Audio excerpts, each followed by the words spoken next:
Good morning student. आज हम tenth class की जो फोर्थ पोइम है द बाल पोइम उसके बारे में डिस्कस करेंगे। जो जॉन बेरीमैन के द्वारा लिखी गई है। और इस कविता में जो पोइट है वो यही मैसेज देना चाहता है कि जो लॉस और गेन है वो प्रत्येक की ज़िंदगी का एसेंशियल पार्ट है। यानी किसी भी प्रकार की स्थिति क्यों न हो, चाहे उसमें व्यक्ति को बहुत ज़्यादा लाभ हो या बहुत ज़्यादा हानि हो।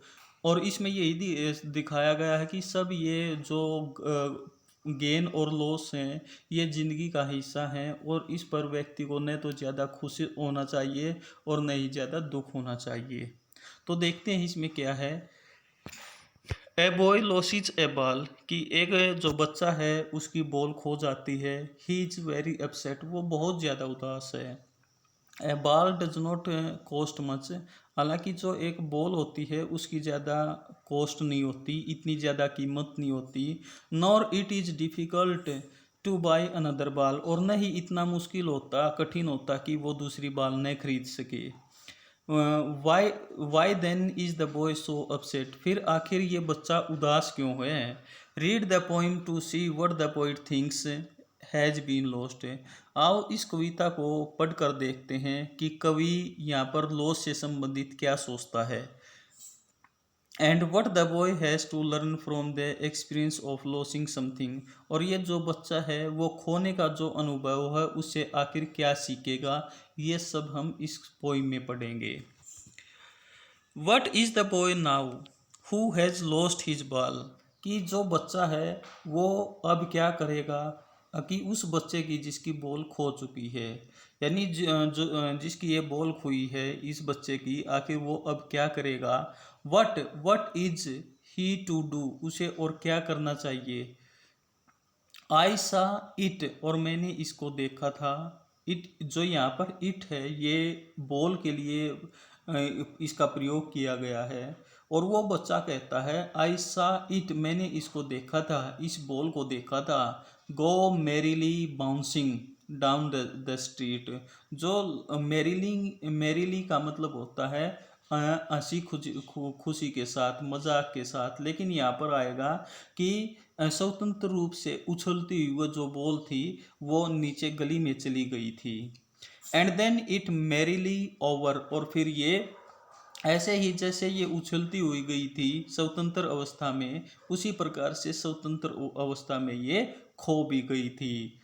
और यहाँ पर ये फिर हाइफन दिया गया है, there it in the water, और यहाँ पर एक अनुमान के आधार पर कहा गया है कि हो सकता है कि ये जो बॉल थी, ये जो बच्चे की जो बॉल खोई थी वो पानी में गिर गई हो और पानी में न मिल रही हो, या कहीं मतलब और चली गई हो।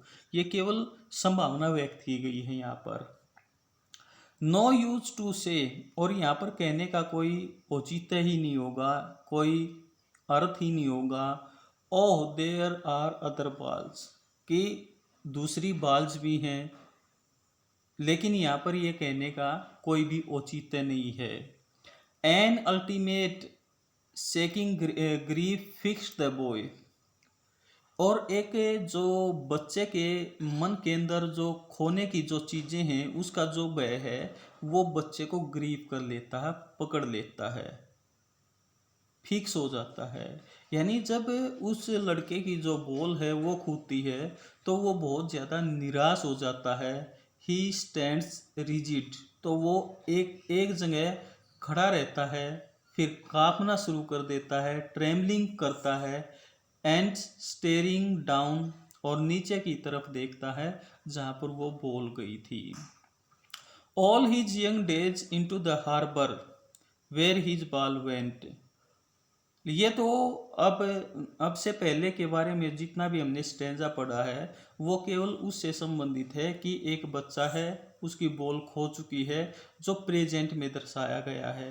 लेकिन यहाँ पर ये पास्ट में कहता है ऑल द यंग डेज, और उसके बचपन के दिनों के दौरान इनटू द हार्बर, कि जब वो हार्बर पर खेलता था। हार्बर पर खेलते समय यानी पहले, बहुत पहले उसकी बॉल खो चुकी थी, लेकिन अब यानी जो बचपन के दौरान जो बीते हुए दिन थे उनके बारे में जो पॉइंट है वो बात करता है कि बॉल बहुत पहले खो चुकी थी, लेकिन अब भी ये जो बच्चा है वो जब भी हार्बर पर खेलता है तो उसकी निगाह उसी तरफ रहती है जहाँ पर उसकी बॉल गई थी या खो गई थी। और आज भी उसको उसको ये रहता है कि मतलब वो ढूंढने की कोशिश करे तो वो बॉल मिल सकती है, क्योंकि वो जो बच्चा था वो बच्चा उस बॉल के साथ बहुत ज़्यादा अटैच था, यानी वो बॉल उससे वो विशेष लगाव करता था। I would not intrude on him. और जो पोइट है अब कहता है ये, क्योंकि जो पोइट है उसको दूर से खड़ा हुआ देख रहा था और जिस समय ये बॉल हुई थी तो उस समय भी पोइट पास में ही था, तब भी वो उसको निहार रहा था। और ये पोइट कहता है कि मैं अब उसके विचार जो ये उसके साथ जो घटित हुआ है मैं उसमें किसी भी प्रकार की दखल अंदाजी नहीं दूंगा, इंट्रूड नहीं करूंगा। A dime another ball is worthless. A dime यानी जो जो दूसरी बॉल है या जो पहले वाली जो बॉल हुई थी उसकी भी कीमत ज़्यादा नहीं है, केवल एक डाइम है। और जो डाइम का मतलब है कि जो जो डाइम है एक करेंसी है, और ये जो डॉलर होता है डॉलर का 10वां भाग होता है। जैसे हमारे यहाँ पर जो करेंसी है वो एक जो रुपया है वो है, और रुपये का जो 10वां हिस्सा होता है वो 10 पैसे होता है। तो जो डाइम है वो डॉलर का 10वां हिस्सा है, यानी 10 सेंट बोल सकते हैं हम इसको। इज वर्थलेस, उसके लिए ये वर्थलेस है, यानी जो कीमत रहित है। यानी क्योंकि जो ये बच्चा था ये पहले वाली जो बॉल थी उससे ज़्यादा बहुत अटैच था। हालांकि दूसरी बॉल ये लेकर आ सकता है, लेकिन उस बॉल की कीमत इसकी नज़रों में उतनी नहीं होगी जितनी वो पहले वाली की थी। Now he senses first responsibility in a world of possessions.